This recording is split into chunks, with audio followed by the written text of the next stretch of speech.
La parte de cerebro, ¿sí? Vamos a terminar la parte de cerebro para hacer la integración de todo lo que es, perdón, ponerla.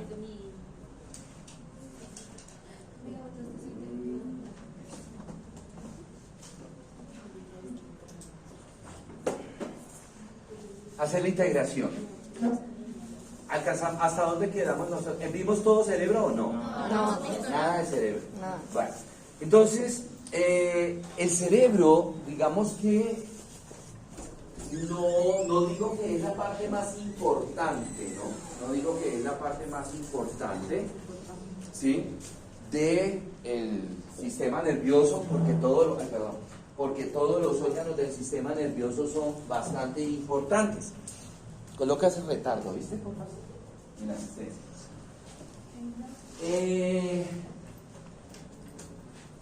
¿Por qué? Como lo vamos a dar cuenta, para que se pueda emitir una respuesta, ¿sí?, a un impulso que tiene que llegar al cerebro, o tiene que pasar, si es algo inconsciente, tiene que pasar al cerebro, ¿sí?, necesariamente. Entonces, por eso ahí, y de pronto por allá al principio que estábamos hablando del sistema nervioso, hablábamos algo de unas neuronas interpretadoras. Entonces, fíjense esa parte, buenas noches, de la parte de integración de ese sistema nervioso. Niña, en el momento que le llegue la asistencia, pone el retardo, ¿no? Sí. Entonces, es la parte, digamos, y ahorita lo vamos a ver en la parte funcional, todo lo característico que es la parte del cerebro. Entonces, el cerebro va a estar,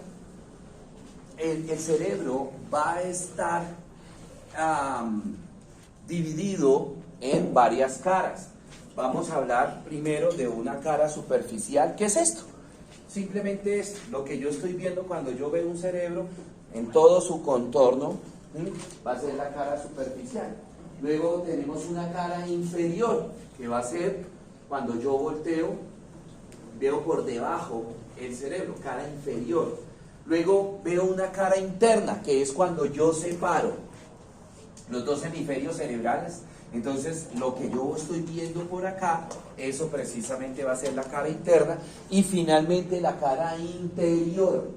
La cara interior, que es ya cuando hacemos cortes del cerebro, lo que voy a ver por dentro, ¿sí? Entonces vamos a ver inicialmente lo que es la cara superficial. Muy bien, el cerebro, como ustedes pueden ver en la imagen, está dividido en hemisferios, dos hemisferios cerebrales, un hemisferio cerebral izquierdo, un hemisferio cerebral derecho, ¿sí? Si ustedes se dan cuenta también, el cerebro no es liso, la superficie del cerebro, no es lisa, tiene unas elevaciones, esto que estamos viendo acá, que van a recibir el nombre de giros o circunvoluciones, cualquiera de los dos nombres que ustedes utilicen. Párele bolas a la clase, deje la charladera, de que ella llega tarde y usted me la va a distraer. Espérese. Hasta antes de que esta niña me interrumpiera, giros o circunvoluciones. Giros o circunvoluciones. Les decía que cualquiera de los dos nombres lo pueden usar, el que se acuerden más, ¿sí? Voy a hablarles un poquito como de socioantropología, ¿sí? Hay una vieja francesa que se llama... Ay, se me olvidó el nombre. Bueno, ahorita me acuerdo el nombre. Bueno, es la mujer que sabe más de la evolución del hombre, ¿sí? Ay, se me olvidó el nombre. Esperen. Bueno, ahorita miro en la otra USB. En la otra USB el nombre de ella. Es la persona que sabe más de la evolución del hombre. Y ella dice que la evolución del cerebro del hombre, ¿sí?, de lo que hoy día somos nosotros cerebro, ¿cierto? Se ha dado en cada tantos millones de años. La evolución del hombre comienza más o menos cuando nosotros éramos unos lagartos, como especie de anfibios, ¿sí? Y el cerebro en ese momento era liso, no tenía circunvoluciones, no tenías, se me olvidaba decirle, y lo que hay en medio de las circunvoluciones, estas rayitas se llaman surcos o cisuras. Entonces, cuando nosotros éramos como especie de reptiles, como especie de anfibios, el cerebro de nosotros era liso, y de hecho el cerebro de nosotros era alargado, ¿sí? Pues miren la cara la cabeza de un lagarto, pues el cerebro de ese lagarto tiene que ser así, ¿cierto? Porque la cabeza de él es alargada, así, pero nosotros éramos así, ¿sí? Andambricur se llama la vieja. Andambricur. Y en ese proceso de evolución que se da en millones de años, ¿sí? Empezó a flexionarse la apófisis basilar del hueso esfenoides. O sea que el esfenoides era así, ¿sí? Y empezó a flexionarse, después de miles de millones de años, empezó a flexionarse la apófisis basilar, iba haciendo esto. Y en esa medida que se iba flexionando, se iba recogiendo el hueso. Y obviamente al irse recogiendo el hueso, ¿qué pasaba con el cerebro? Se iba también, ¿qué? Pues recogiendo. E iban apareciendo las circunvoluciones, e iban apareciendo los surcos, las cisuras. Y en esa medida que el cerebro estaba sufriendo esa transformación, el cerebro se iba especializando, ¿sí? Se iba especializando. Y entonces ya, bueno, lo que nosotros de repente por ahí en el colegio nos enseñaban sobre la evolución natural, entonces ya ese anfibio en esa medida empezaba ya a caminar, ¿sí? Ya como arrodillado, como los simios, ya después la bipedestación, empezaron a perfeccionar el proceso de aprehensión o el proceso de agarre con las manos y así sucesivamente, ¿cierto? Es interesante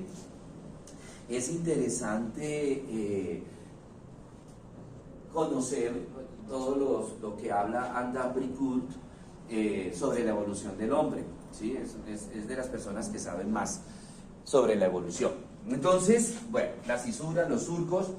Hay una cisura grande que está dividiendo el cerebro en los dos hemisferios cerebrales. Esto recibe el nombre de cisura interhemisférica, ¿sí? Vamos a ver algunas cisuras y algunas circunvoluciones, ¿sí? Las más importantes. Cada elevación del tejido, esto tiene un nombre, y cada rayita, cada cisura, cada surco tiene un nombre. No vamos a ver todos los nombres, ¿no? Porque es bastante complejo. ¿Profe, cada cisura tiene una función? ¿Cómo? Cada cisura. Cada circunvolución tiene una función. Bueno, entonces vamos a empezar. Bueno, el cerebro tiene una serie de lóbulos. El cerebro tiene 6 lóbulos. De esos 6 lóbulos, 5 lóbulos son topográficos y un lóbulo es funcional. ¿Qué significa que sean topográficos? Que yo los puedo tocar, que yo los puedo ver, que yo los puedo señalar, ¿cierto? ¿Cuáles son esos lóbulos topográficos? Entonces, lóbulo frontal, lóbulo parietal, lóbulo occipital, lóbulo temporal. Como ustedes se dan cuenta, está en relación con los huesos del cráneo. Ahora, hay otro lóbulo que no se ve así en la parte superficial, ¿sí? Sino que me toca separar el lóbulo parietal del lóbulo temporal, y ese lóbulo se llama lóbulo de la ínsula. Está en la profundidad, el lóbulo de la ínsula, ¿sí? Fíjense que para poderlo ver se hubo necesidad de quitar parte del cerebro, quitar parte del lóbulo temporal, quitar parte del lóbulo parietal, inclusive parte del lóbulo frontal, ¿sí? Lóbulo de la ínsula. Mírenlo acá más bonito. Es pequeño, pues en comparación con los lóbulos, los otros lóbulos. Esos son los 5 lóbulos topográficos. Topográficos, ¿sí? Y hay un lóbulo funcional. ¿Qué quiere decir eso? Yo no se los puedo mostrar. Yo no les puedo decir, mire, este chico, este es, como si les puedo, este es el lóbulo frontal, va de aquí a acá, este es el lóbulo parietal, este es el lóbulo occipital. Con ese lóbulo no lo puedo mostrar. Se llama el lóbulo límbico. Lóbulo límbico. ¿Qué particularidad tiene ese lóbulo límbico? Que está constituido por partes específicas de los otros lóbulos. Entonces, si ustedes se dan cuenta en el dibujito que está en la parte inferior derecha, una parte del lóbulo frontal forma parte del lóbulo límbico, una parte del lóbulo parietal, una parte del lóbulo occipital, del lóbulo temporal forman parte del lóbulo límbico. ¿Cómo se sabe eso? ¿Sí? ¿Cómo se sabe eso del lóbulo límbico? ¿Qué parte específicamente? Pues eso ya es a través de un estudio histopatológico, ¿sí? ¿Por qué? ¿Qué particularidad a nivel general, qué particularidad tienen las neuronas? ¿Qué particularidad se acuerdan ustedes cuando hablamos de las generalidades? No tienen ADN. ¿Qué? No tienen ADN. Correcto, no tienen ADN, o sea que ¿qué? No se Que no regenera. se puede reproducir. Pues las neuronas del lóbulo límbico sí tienen ADN. Sí tienen ADN. ¿Cierto? Y esa la descubrió un tipo ahí todo desocupado, colombiano, que se llama el doctor Ginás, Rodolfo Ginás, ¿sí? Que es uno de los grandes sabios de Colombia. El tipo trabaja en la NASA, el tipo estudió medicina en la Nacional y casi lo echan de la Nacional, cada rato lo vivían echando de la Nacional cuando era estudiante porque era muy inquieto académicamente, no inquieto como a los estudiantes de IQ de la UDE, Bogotá, ¿sí? No, era inquieto académicamente. Debía, por ejemplo, cuando estaba viendo Morfo, buenas noches, cuando estaba viendo Morfo, el tipo despedazaba los cadáveres, ¿sí? Despedazaba los cadáveres, ¿verdad? Y entonces cada rato lo vivían regañando al tipo, ¿sí? Y lo vamos a echar y cada rato era, pero porque el tipo descubrió una estructura anatómica cuando él era estudiante. Descubrió un nerviecito pequeño que es un nervio, se me olvidó el nombre de la palabra. ¿Qué me está pasando? ¿Se acuerdan cuando estábamos viendo músculos que yo les dije que habían unos músculos que no aparecían y otros sí? ¿Qué fue el nombre que le di? ¿Qué fue la palabra que les di? Bueno, o sea que no todo el mundo lo tiene, ese nerviecito, no todo el mundo lo tiene. Y si lo tiene, es normal, si no lo tiene, es también normal. Igual que esos músculos que hablábamos en ese entonces. Y así sucesivamente. Él está trabajando en la NASA, se lo llevó la NASA. El laboratorio de él en la NASA, sin mentirles, es como esta cuadra de grande. O sea, el doctor Ginás en la NASA es como el divino niño, aquí en Colombia. Pedid y se os dará. ¿Y él es de acá? Él es de acá, de Bogotá. Él es acá de Bogotá. De hecho, él está nominado para el Premio Nobel de Medicina si le llega a salir la cura para el Alzheimer. Uf. Que es el agua hiperoxigenada. Ya están en experimentación, ya llevan como 1 año o 2 años en experimentación. ¿Ella es viejita o ya no? Sí, es viejito, es viejito. De hecho, él está, ¿cómo se llaman ustedes que saben de política y que son todos revolverados? ¿Cómo se llama esa comunidad? Creo que es la comunidad de los sabios que sacó acá a Colombia. Mira, vamos a ver, porque yo como pocón de política, primero que no sé y segundo que no me interesa. Espérese, a ver, busquemos por Google, por donde a ustedes les gusta. Comunidad de los Sabios Colombia, es que tiene un nombre especial, sé que tiene la palabra sabios. Sí, como hicieron, algo así. A ver, comunidad de los santos, no, seres vivos, no. Casi no.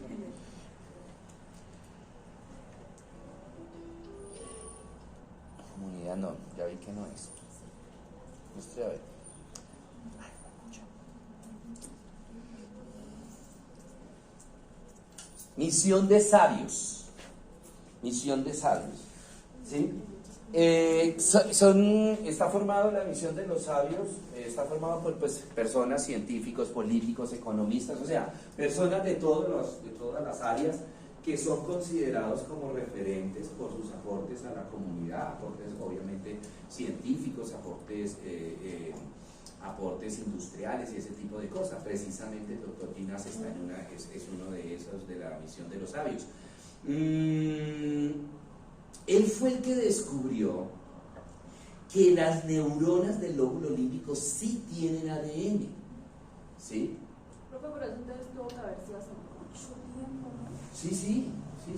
Lo del lóbulo límbico no es, no, en mi época, por lo menos cuando yo estaba estudiando medicina, no conocíamos ni el lóbulo de la ínsula ni el lóbulo límbico, o sea que esto es relativamente joven, pues a comparación de cuántos años llevamos enseñando, se lleva enseñando que solamente había 4 lóbulos, ¿cierto?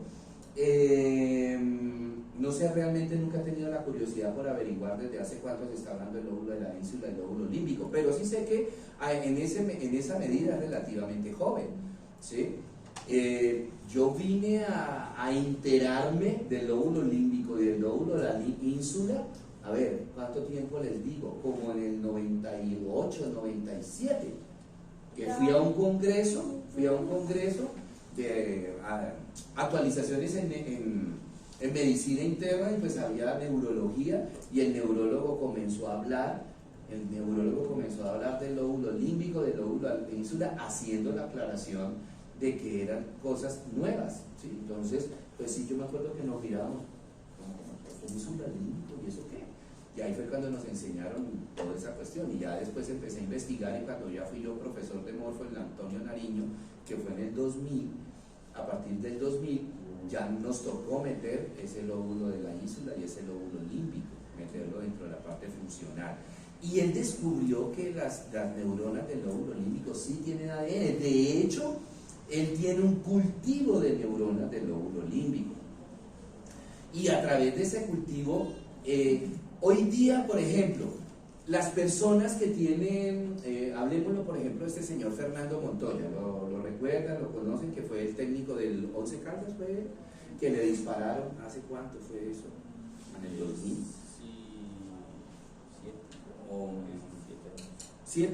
Bueno, en este milenio, mejor dicho, le dispararon por robado, el tipo quedó cuadripléjico porque la lesión fue a nivel medular cervical, el tipo quedó cuadripléjico y entonces ¿qué se hacía o qué se hace actualmente? Porque todavía no sé si ya están usando las neuronas del cultivo de neuronas del lóbulo límbico. ¿Qué se hace actualmente? Digámoslo actualmente, pero no me crean si actualmente se hace todavía eso. Implantarle células madre al paciente, ¿sí? Implantarle células madres. A Fernando Montoya y anteriormente a todos esos pacientes les implantan células madres. ¿De dónde salen esas células madres? Salen del cordón umbilical. De hecho, hay cultivos de cordón umbilical de hoy día. Entonces, una mamá que quiera, unos padres de familia que quieran guardar las células madres del cordón umbilical pagan. Hay un banco acá en Colombia, no solamente acá en Bogotá, en varias partes pagan. Entonces, cuando el niño nace le quitan un pedacito del cordón umbilical y lo marcan, ¿sí? Y se lo guardan ahí. Profe, ¿y eso para qué sirve? Ya. Entonces, ¿qué son esas células madre? Que por allá cuando vimos hueso, les hablaba, las células madres son células en blanco. Haz de cuenta, yo siempre pongo esta analogía, como cuando tú compras una USB, ¿sí? En blanco, no traen nada de información. Estas células no traen nada de información. ¿Qué ventaja tienen esas células madre? Que tienen la capacidad de empezar a parecerse estructural y funcionalmente a las neuronas o a las células donde las pongan, donde las cultiven. Entonces, por ejemplo, a Klopatovsky, que es un concejal de acá de Bogotá, a Fernando Montoya le implantaron células madres en la médula. ¿Sí? Entonces, ¿qué capacidad tienen esas células madres de empezar a parecerse a las neuronas de la región cervical, de la médula de la región cervical? Entonces, al irse apareciendo estructuralmente y funcionalmente, pues empiezan a trabajar dependiendo de las necesidades de esa región. Entonces, por ejemplo, Klopatovsky, que también quedó cuadripléjico por un accidente, él ya camina, él quedó cuadripléjico, de aquí para abajo no podía mover nada, ya él camina con caminador. Fernando Montoya, pues está un poquito más atrasadito, pero Fernando Montoya también quedó cuadripléjico y él tenía que estar, o sea, él no, lo único que podía hacer era esto, nada más, porque él no podía mover brazos, no podía mover nada. Y a él le tocaba con traqueostomía, ¿sí? Y ya Fernando Montoya respira por sus propios medios, ya puede mover extremidades superiores. Ese proceso de que las células madre se vayan pareciendo a las neuronas, pues no es un proceso de una semana, de un mes, no, o sea, son años. ¿Sí? Es que ahorita mire a cuándo fue el accidente de él, ¿sí? Y pues hombre, que esa persona hoy día pueda respirar por sus propios medios, ya es mucho, y que no dependa de una traqueostomía, que ya pueda mover sus extremidades superiores después de estar sentenciado a quedar cuadripléjico, ya es mucho, ¿sí? Entonces, ¿qué es lo que está pretendiendo Ginás? ¿De dónde les dije que salen esas células madre? Cordón umbilical. Entonces Ginás dice que, hombre, primero que todo se va a demorar mucho esas células del cordón umbilical en estructuralmente parecerse a las neuronas, ¿sí? Porque no son células del sistema nervioso, sino de cordón umbilical, ¿verdad? Entonces él dice, si llegamos a implantarle neuronas del lóbulo límbico a una parte del sistema nervioso, yo acorto el tiempo de recuperación del paciente. ¿Por qué? Porque le estamos implantando neuronas. Entonces ya la parte estructural de esas neuronas del lóbulo límbico se va a acortar y empieza mucho más rápido la parte funcional, ¿sí? Porque son neuronas, ¿verdad? Entonces, sé que ya hay paciente, ha probado el implantar neuronas del lóbulo límbico a pacientes con cuadriplejía. Esperemos a ver si funciona, ¿sí? Pero pues como eso tienen que comprobarlo por años para que sea avalado, que sea autorizado. Pero tipo es un berraco, vean. Hizo obviamente a escala un submarino, ¿sí? Que se mueve con el pensamiento.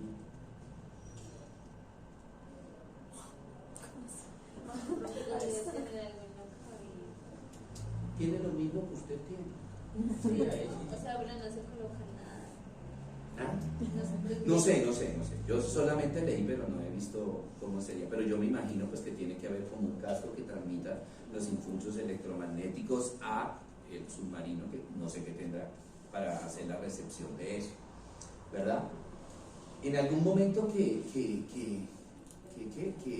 tengan libre, lean biografías del tipo. El tipo es o sea, yo estuve en un congreso con él antes de la pandemia, como el año anterior de la pandemia, de verdad que queda uno, ya ha sacado libros, queda uno ya boquiabierto. Y uno diría, no, mejor dicho, pues lastimosamente él es un cerebro fugado, ¿no? Él estuvo buscando acá patrocinio en Colombia. No tenemos plata, no. Como pues no era del Congo, no era de la rosca, ¿cierto? Entonces, y mire, ahora sí le están suplicando, venga, ahora sí le están venga, pero yo de la NASA, a ver, ¿Qué le pasa? va a renunciar a la NASA para venirse acá a una universidad o a un hospital a suplicar, a rogar que le den 100 pesos pues para comprarse una jeringa. ¿En Texas? Y ahora, lo único que él aceptó fue formar parte de eso de la omisión de los sabios. Fue lo único que él aceptó. Pero el laboratorio, vuelvo y le digo, el laboratorio, yo vi unas fotos del laboratorio, es como esta cuadra de grande y como 8 pisos, 10 pisos. Y el tipo es solamente llegar y decir, bueno, yo necesito tal cosa, ¿dónde le firmo el cheque, doctor? ¿Sí? Algo más o menos, perdón, algo más o menos parecido de pronto, que yo también lo admiro mucho, a Manuel Elkin Patarroyo. ¿Sí? El tipo en Brasil fue que lo apoyaron para la vacuna contra la malaria. Después de tanto rogarle, porque estaba saliendo, obteniendo como buenos resultados, entonces aceptó venirse para acá. Y se vino para acá, y él mismo lo dijo, estoy arrepentido. Me cerraron el laboratorio, en la Nacional. ¿Sí? Porque es que de pronto no entendemos que hay cosas que no se pueden ver en 1 año, 2 años, 3 años. Y un proceso investigativo requiere que estén soltando plata, y más si es un proceso investigativo que se va a demorar. Pues lastimosamente la primera prueba que hizo con la vacuna de la malaria pues no le salió, y por eso le dice, no, pues esta vaina es de éxito o fracaso. ¿Sí? Nadie le asegura a usted que usted está investigando tal cosa o está creando tal vaina que en la primera prueba le va a salir. Pero como no le salió la vacuna, ¿sí? Al principio le estaba saliendo, pero después no se sabe qué pasó, que empezaron los pacientes a infectarse de malaria, ¿verdad? Entonces, no, usted no sabe, venga, cerremos el laboratorio. Eso es perratón con, ¿cierto? No hay como apoyo, ¿no? No hay apoyo. Bueno, veamos entonces algunas cisuras. Entonces, vamos a ver unas cisuras más importantes. Esta se llama cisura precentral, ¿sí? Esta cisura anteriormente era la que se llamaba cisura de Rolando, puede que ya epónimos no se usan, ¿sí? Cisura de cisura central, perdón, central. Delante de la cisura central hay otra, que es la cisura precentral, y detrás de la cisura precentral hay otra, la cisura postcentral. Vamos a ver primero las cisuras y luego los giros, ¿sí? Hay otra que está separando el lóbulo temporal del lóbulo frontal y parietal, cisura lateral, era la que anteriormente se llamaba cisura de Silvio.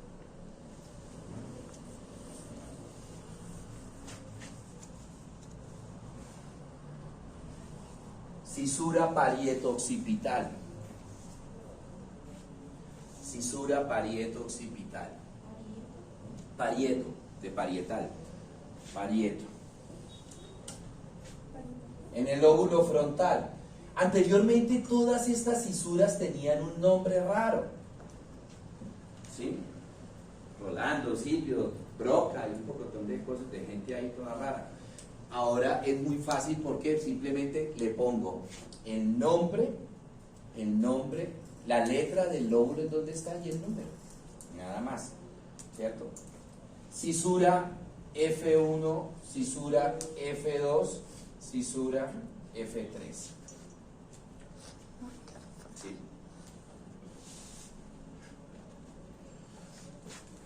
Aquí no se ve casi, pero vamos a...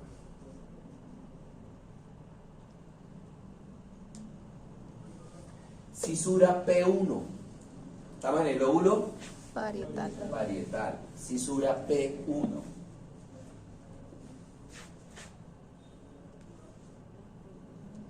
Cisura O1, O2.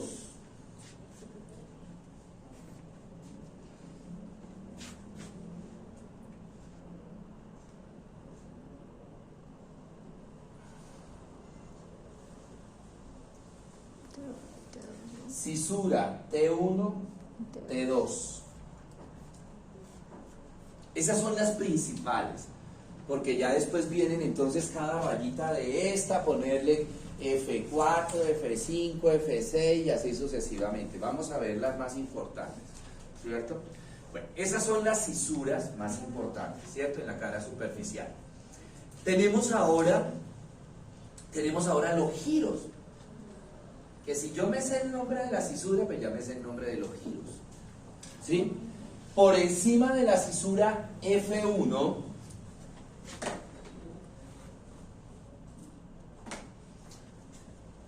el giro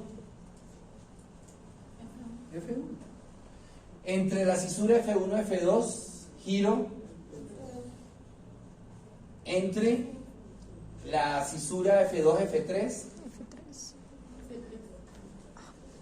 Por encima de la cisura P1, el giro y por debajo. Por encima de la cisura O1, el giro.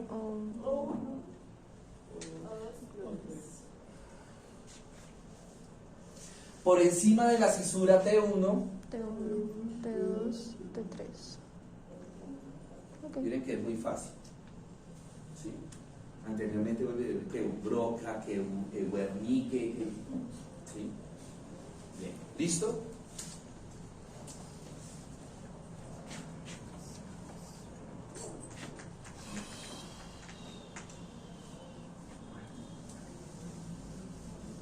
Esa es la cara superficial.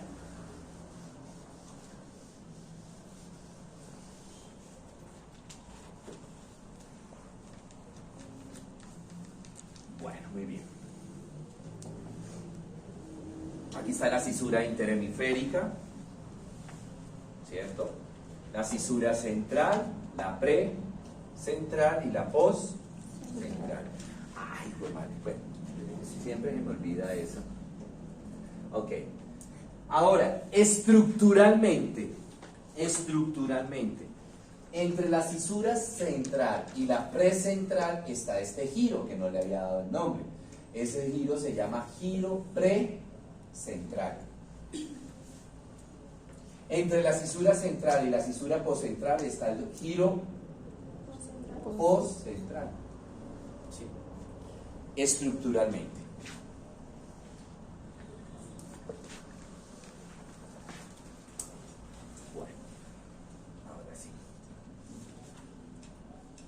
Mírenlas acá, ¿cierto? Nuevamente. Ahora veamos la cara inferior. Volteo el cerebro. ¿Sí? La cara inferior, volteo el cerebro.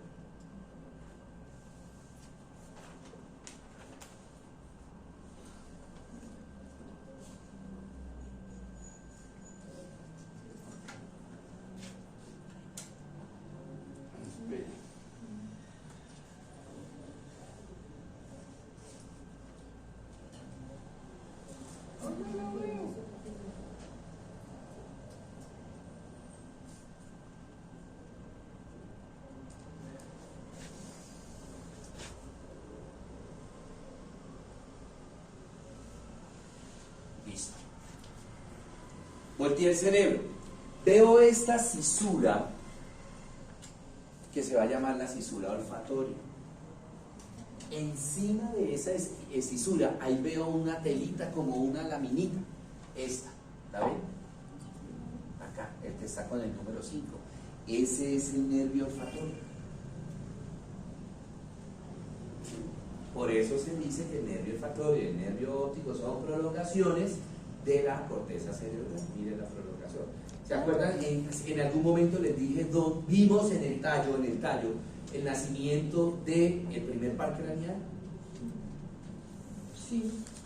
El nacimiento del primer par craneal lo vimos en el tallo, donde muéstrenme, enséñenme. Ah, no.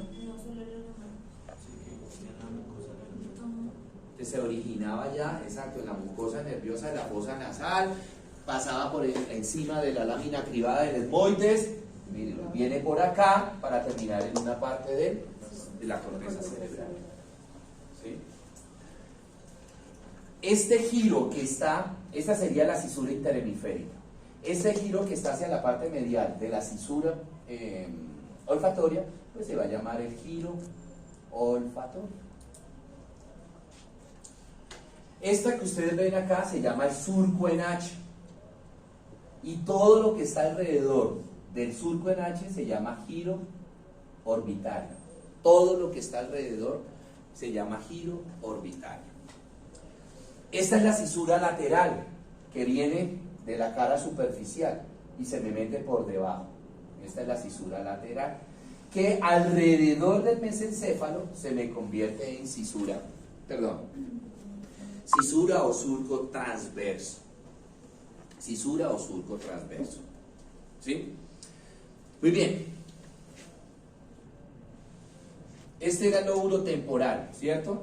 Aquí estaba la cisura lateral. ¿Se acuerdan que veía que T1, T2 y el giro era T1, T2, T3? Ahora, si yo esto lo volteo, sigo viendo la circunvolución T3. T3 cuando yo lo veo por la parte lateral es pequeño. Aquí lo hice muy grande. Es pequeñito. ¿Sí? Al voltear el cerebro, sigo viendo el giro T3. Luego veo la cisura T4. Cisura T4. Y luego veo la cisura T5. Entre la cisura T4 y T5 veo el giro ¿qué? T4. Y hacia la parte medial de la cisura T5, ¿qué giro veo? T5. T5. Ahora, yo busco en la cisura T5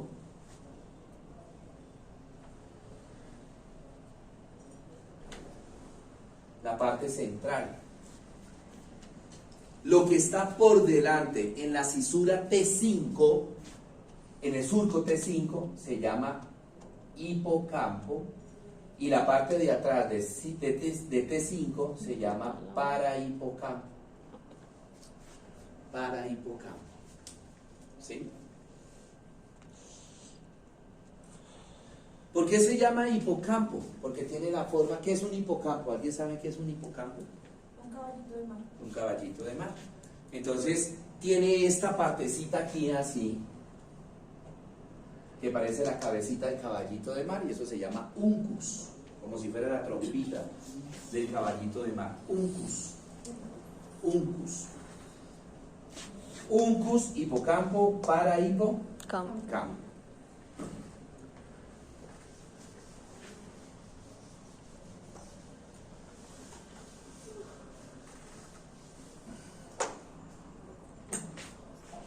Bueno, pues aquí está con el tallo y el cerebelo. Mire acá la parte del caballito de mar, el hipocampo, y miren la cabecita, el uncus. ¿Sí? Aquí miren el nervio olfatorio, y ahí debajo está la cisura olfatoria. El nervio olfatorio, y debajo está la cisura olfatoria, y esto se llamaría el giro olfatorio. Esto se llamaría el surco en H, y todo esto se llama el giro orbital. Bueno. Veamos ahora la cara interna. Separé los dos hemisferios cerebrales, ¿cierto?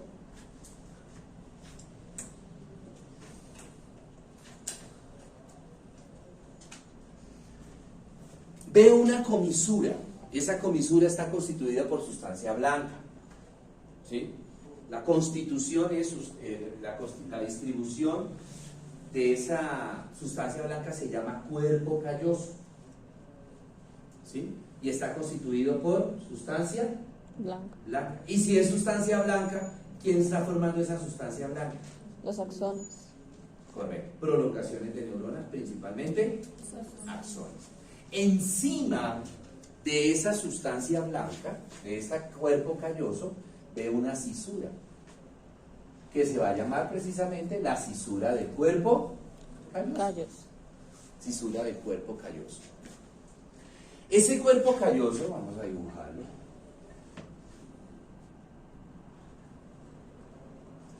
Ese cuerpo calloso, que vendría siendo el número 1, tiene, el 2 se llama pico, el 3 rodilla, el 4 cuerpo y el 5 rodete o esplenio. Todas esas son partes del cuerpo calloso. Pico, rodilla, cuerpo, rodete. ¿Sí? Esplenio se usaba en mi época, ahora le cambiaron, bueno, ahora no, hace bastante tiempo le cambiaron el nombre de esplenio por rodete. Debajo del cuerpo calloso veo esta pelota que se llama tálamo. ¿Le suena la palabra tálamo? ¿A qué le suena? Donde hacen sinapsis, ¿sí? Las neuronas, las segundas neuronas, El o la tallo con el tercera tálamo. neurona de las vías aferentes, tanto raquídea como medular, ahí en el tálamo. ¿Sí? Muy bien, y veo un espacio entre el cuerpo calloso y el tálamo, veo un espacio, un hueco. Acá está tapado. Eso se llama ventrículos laterales. Y está tapado, aquí se ve la membrana, está tapado esto por una membrana que se llama fornix. Fornix, termina en X. Fornix.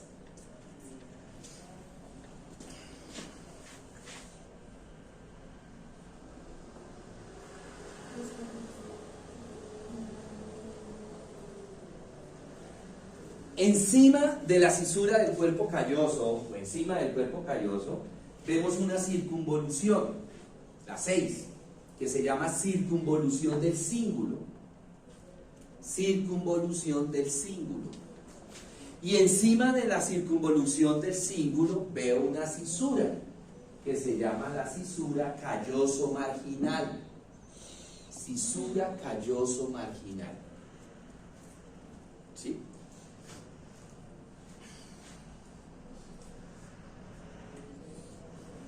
Cisura parieto-occipital, que ya la vimos cuando vimos la cara superficial. Cisura parieto-occipital. Ahora, de la cisura parieto-occipital, que es la 10, del 9 ustedes ven que está saliendo otra cisura que me hace ángulo con la cisura parieto-occipital. Esta. ¿Sí? Se llama cisura calcarina. Cisura calcarina.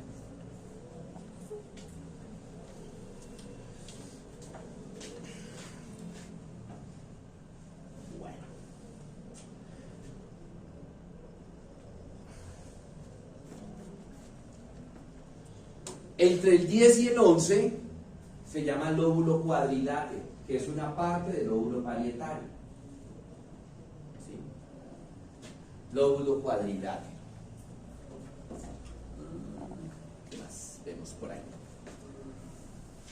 Acá veo el tallo, mesencéfalo protuberancia, ¿no? Mesencéfalo protuberancia. El lóbulo cuadrilátero es una parte del lóbulo parietal.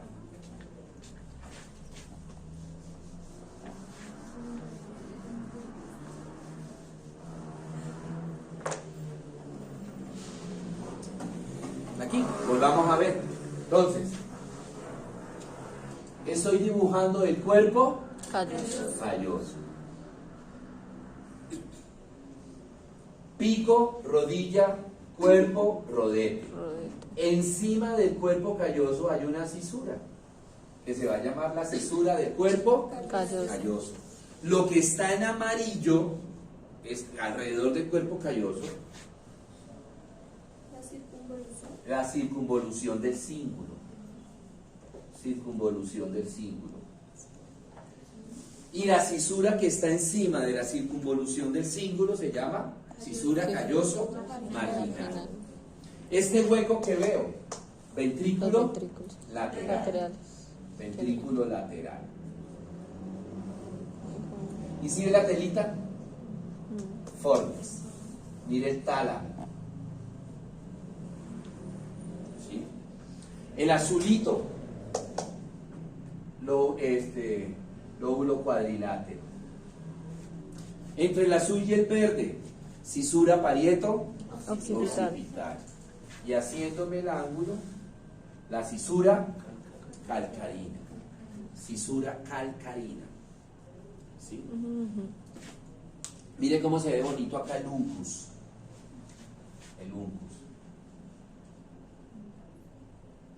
Y aquí vendría siendo el caballito de mar. ¿Sí? Entonces, uncus, hipocampo y más atrás el parahipocampo.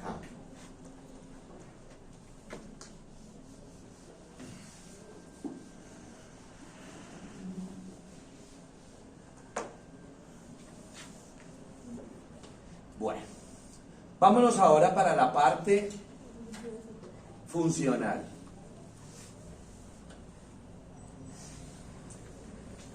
Vamos a hacer nuevamente la central, la precentral, la postcentral, aquí no se ve casi P1, la parieta occipital, o 1 o 2, la lateral,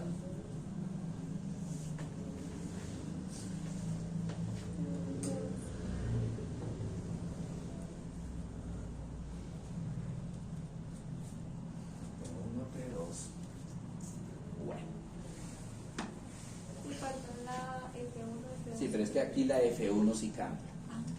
La F1 sí cambia. Funcionalmente cambia.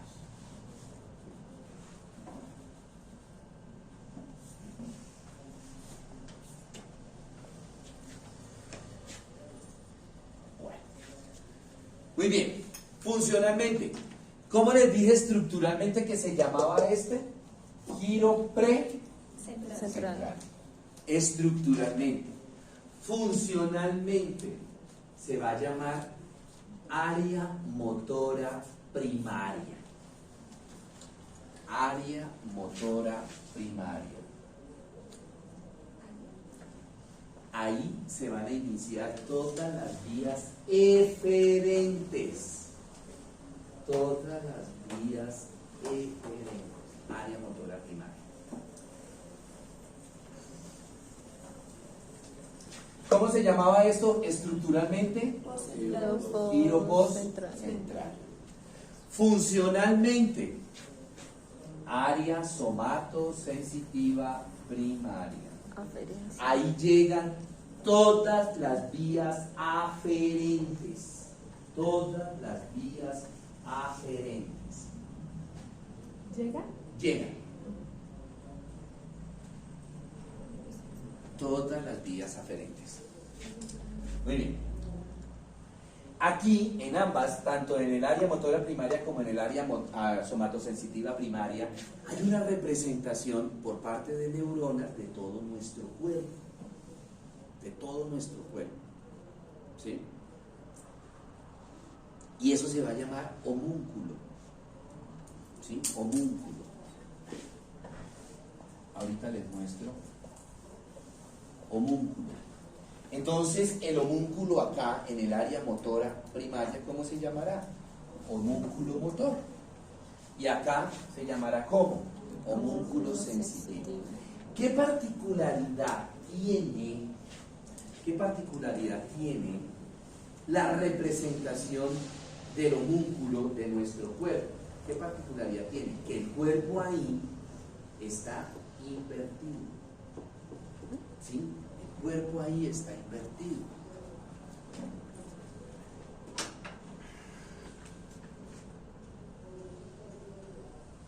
O sea, la cabeza queda y los pies quedan Para arriba.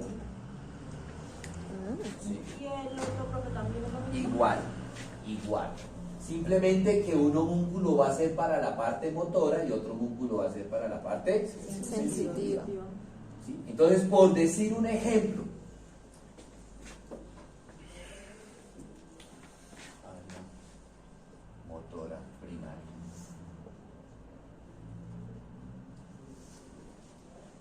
Por decir un ejemplo, creo que ayer les decía, ¿sí? Y si no, pues en algún momento lo decía. Pues madre, me pisaron el dedo gordo. Bueno, no, me pisaron en el pie derecho. ¿A dónde llega esa información? La sensibilidad. Sí. ¿A dónde llega? A la sensibilidad. A la homúnculo sensitivo. ¿A qué? Funcionalmente, estamos hablando. Sensitiva. Sensitiva primaria, dolor. A ver, aquí llegan todas las vías aferentes. Dolor. ¿A qué parte de esa área somatosensitiva primaria llega? ¿En la parte de abajo, en la mitad o arriba? Arriba. Porque acuérdense que los pies están acá. Estamos invertidos. Estamos invertidos. Don Robert, no se asuste. Dolor de muela, ¿a dónde llega? A la área sensitiva primaria, Ajá, ¿y en qué parte? en la parte de está la cabeza. Fíjense que cada vez vamos desglosando más y vamos entendiendo más. ¿Sí? Pero ya no solamente sabemos que nos va a llegar, que ay, fue madre, que... a ver. Sí, sigamos con el mismo ejemplo. Ya sabemos que el dolor de muela, el dolor de cabeza, el dolor del cuerpo, del pie, de la mano, llegaba, inicialmente aprendimos que llegaba ¿a dónde? A una parte de la corteza cerebral. Luego ahorita aprendimos que llegaba a esta parte que se llamaba giro postcentral. Y ahora discrimino más, ¿en qué parte del giro postcentral me va a llegar ese impulso? Que me duele la cabeza, por ejemplo. Entonces ya sabemos que me va a llevar a la parte inferior del giro postcentral. O puedo decir en la parte inferior del homúnculo sensitivo. ¿Sí?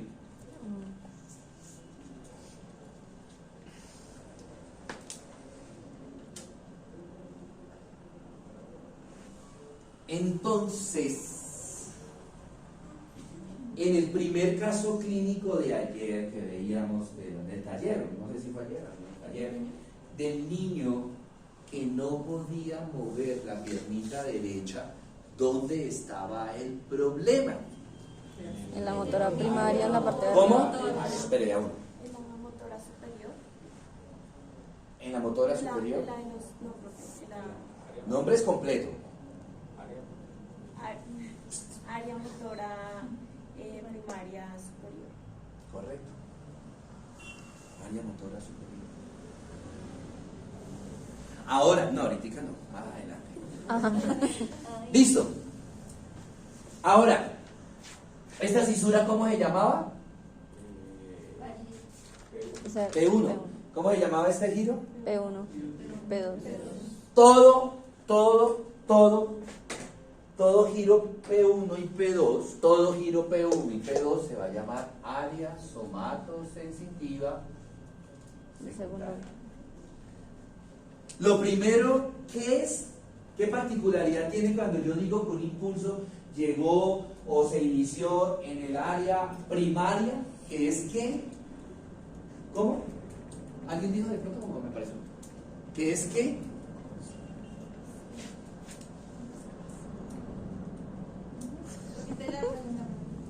Vale, ahora. ¿Qué particularidad tiene un impulso que yo digo y que llegue a, en este caso, impulso a área somatosensitiva primaria? ¿Qué particularidad tiene? ¿Que llega a qué? Consciente. No. Pues sí, consciente porque llega a corteza, pero ¿qué particularidad tiene? ¿Qué característica tiene? Ejemplo. Me pisaron. Ah, es burdo. Burda. Todo lo que llegue al área somatosensitiva primaria es burda. Todo lo que se inicie en el área motora primaria es burdo. Ahora, ¿qué particularidad tiene un impulso que pasó de la área primaria al área secundaria? Es discriminativo. Que se discriminó. Y esa discriminación va igual que en el homúnculo sensitivo. Entonces cuando yo digo, me pisaron el dedo gordo del pie derecho, juntico a la uña que tengo encarnada, la pasé de la primaria a la Secundaria. porque estoy discriminando. Ahora díganme ustedes, ¿a qué parte del área somatosensitiva secundaria llegó? P1. A P1. ¿A todo P1? No, la parte superior. A la parte superior de P1. Traslado del homúnculo sensitivo, cabeza, pies, lo traslado para acá. Entonces esto será cabeza, esto será tórax, extremidad superior, abdomen, pelvis y extremidad inferior. ¿Sí? ¿Listos? No me griten, no me griten. What time is in the Guacharaco clock? No, está muy temprano para darle el 30. Confundámonos más. Vámonos para el lóbulo occipital. todo el lóbulo occipital es visual. Todo es visual. Estructuralmente, ¿esto era qué? Estructuralmente. O1. Ahora se va a llamar área visual primaria. ¿Y así se le llama todo? A la 1, la 2, la 3. O1. Y hasta ahora. Esa cosa que nos pasa a veces que nos paramos. Empiezo a mirar. ¿Cómo? No, o sí, pero no detallo. Simplemente estoy pensando qué hago con estos niños de morfo, de cura, del grupo A que llegan tarde a clase, qué hago. Dios santo, ilumina, envíame el Espíritu Santo. Pero no estoy detallando, no, donde la UNES de allá encarnado. Sí. Hoy no llegaron puntuales. Entonces, estoy viendo un pocotón de cosas, pero no estoy detallando nada. O uno. ¿Sí? Me pongo aquí por esta pantalla de cine que tengo tan grande, empiezo a mirar todo, pero no detallo nada. O uno. O2 y O3. Área visual Secundaria. secundaria. Cuando yo les digo, chicos, háganme un favor, miren por la ventana, allá a la izquierda, un letrero negro con azul que tiene unas letras blancas que ya dice Skishers. Entonces ya les estoy diciendo que de todo este panorama dirijan su visión a un punto determinado. ¿Señor? No. Eso. O que yo les digo, bueno chicos, háganme un favor. Me van a dibujar lo que están viendo en este ventanal. Entonces ya ustedes empiezan a detallar colores, empiezan a detallar profundidad, lo que está cerca, lo que está hacia la mitad, lo que está hacia el fondo de lo que yo estoy viendo. Empiezo a detallar dimensiones, altura, ancho. Eso pasa al área visual Secundaria. ¿Sí? Muy bien. Estructural. La parte posterior de T1, es el área auditiva primaria. Área auditiva primaria. Voy por la calle caminando, escucho gente hablando, escucho gritos, escucho, están haciendo una obra, escucho retroexcavadoras, escucho los bafles que sacaron en el almacén de las ferias de Brasil y solo jugos, escucho el reggaetón que están poniendo ahí, escucho la persona que está gritando que a 10.000 pesos el almuerzo, pero no le estoy pariendo bola a nada. Escucho todo ese sancocho, ese collage, lo escucho. Área auditiva primaria. ¿Sí? Parte posterior de T2, área auditiva secundaria. Seguimos caminando y entonces estamos pasando por los almacenes y lo de la música, y le digo yo a Robert, oiga Robert, si escucha esa canción, me encanta esa canción. ¿Qué le estoy diciendo? Que de todo ese collage de ruidos, de sonidos, de pitos, de gente y toda esa cuestión, que centre la atención en un solo ruido que se llama canción. Otro ejemplo. Las personas que saben de tocar guitarra y cualquier instrumento, entonces están escuchando una canción y le dicen, oiga la guitarra. ¿Qué le estoy diciendo? Que de todos esos instrumentos que están sonando en esa canción, que saque el sonido de la guitarra. Esas personas que precisamente también igual de la guitarra empiezan a sacar las notas de oído, área auditiva secundaria. ¿Sí? El resto del lóbulo temporal es súper importante, porque tengo... No, todavía no, vámonos para acá. Vámonos para el lóbulo frontal. Entonces, esta es. No les voy a complicar la vida. Tenemos área motora primaria, que era el homúnculo motor, ¿cierto? Área premotora, la parte central del lóbulo frontal. Área premotora. Ahí se inician todos los movimientos que no son burdos, sino que son elaborados. En aquellos movimientos que requieren destreza, habilidad, coordinación. Entonces, ejemplo, para estar escribiendo ustedes ahora requieren destreza, requieren coordinación. El movimiento se inició ahí, pasó al área motora primaria y de ahí bajó al órgano efector, que va a ser la mano, la extremidad superior. Caminar requiere coordinación, ¿cierto? Montar cicla, los que vienen en moto, eso requiere coordinación. ¿Correcto?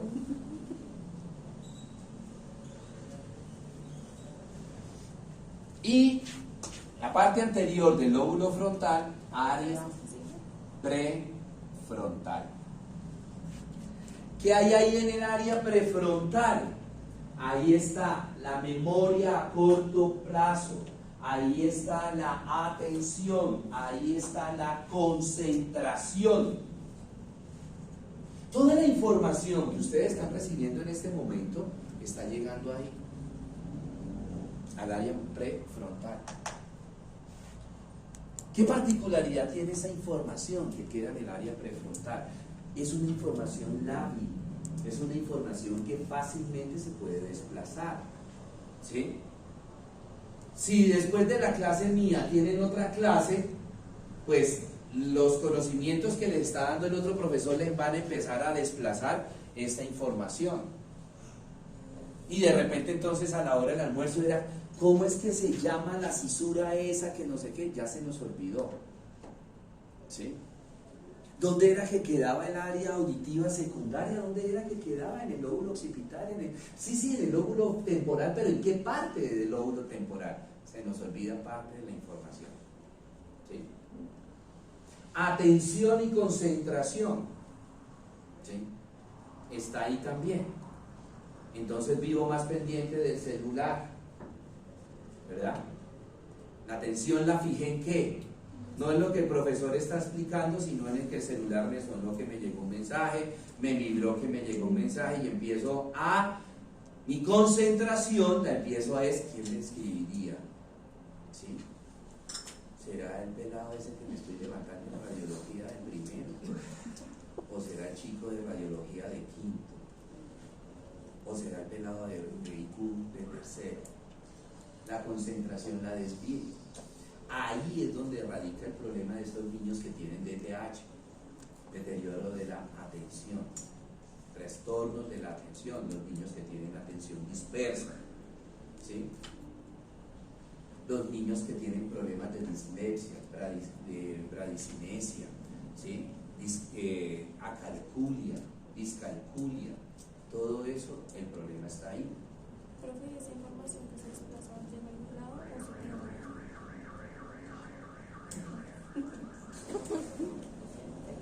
¿Por qué pasa? ¿Ah? ¿Por qué pasa? Hay que mirar para ese problema. Sí. ¿Tiene cura?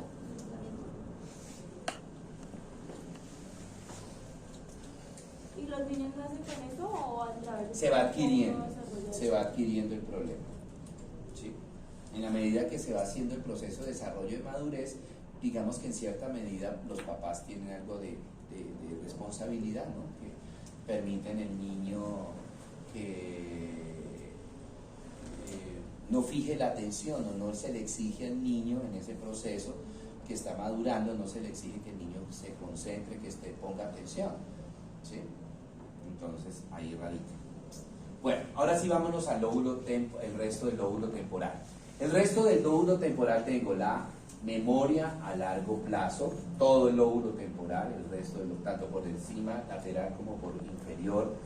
Tengo lo que es lenguaje hablado, lenguaje escrito.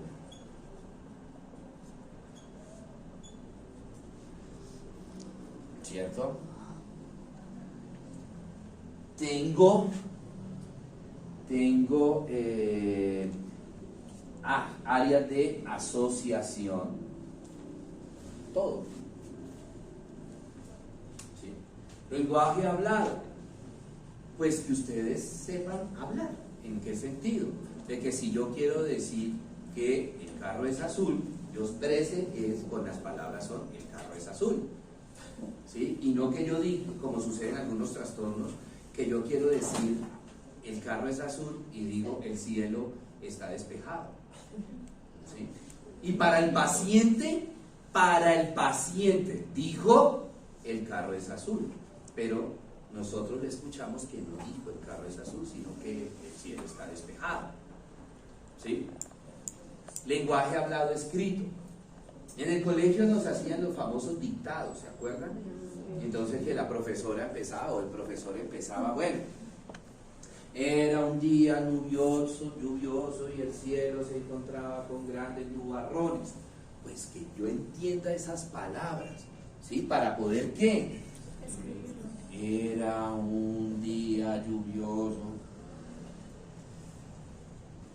Entender lo que se me está preguntando en un parcial, entender las palabras, ¿cierto? Entender las palabras y entender la comprensión, lenguaje hablado, lenguaje escrito, y memoria a largo plazo, y atención, por eso hay asociaciones. De aquí salen neuronas para todos los lóbulos, ¿sí? Para asociar el área visual con el lenguaje hablado, el lenguaje escrito. Que si yo les digo a ustedes, chicos, háganme un favor, acabamos de ver este cerebro, dibújenmelo. Acabamos de ver este cerebro, dibújenmelo.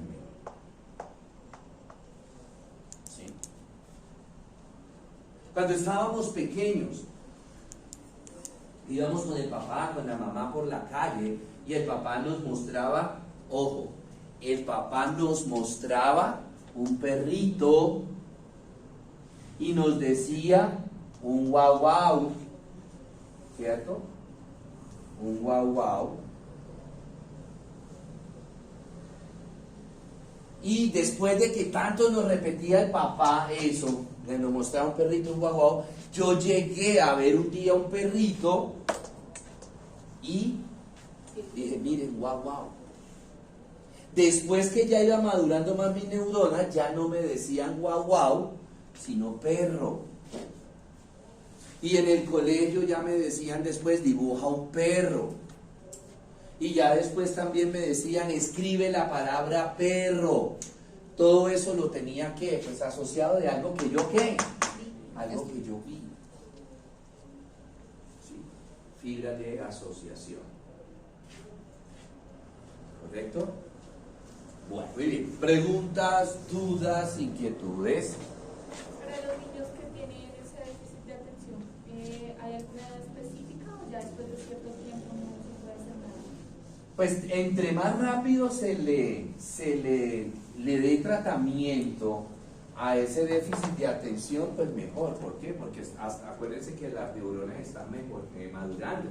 Entonces, si detectamos un niño con un déficit, un DTA, un déficit de atención,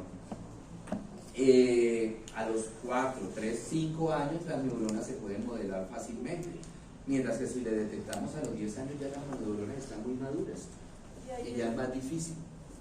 O sea que no hay solución ya prácticamente. Es más difícil, no puedo decir que no hay solución, pero es más difícil. Profe, en el empezar a hablar, cuando una persona, por ejemplo, dice como se dijo cielo azul y en vez de decir cielo azul dice azul cielo. Eso es dislexia, lenguaje hablado. Y las ¿Listo? Bueno, muy bien. Preguntas, dudas, inquietudes. Bueno. Hagamos un breakcito.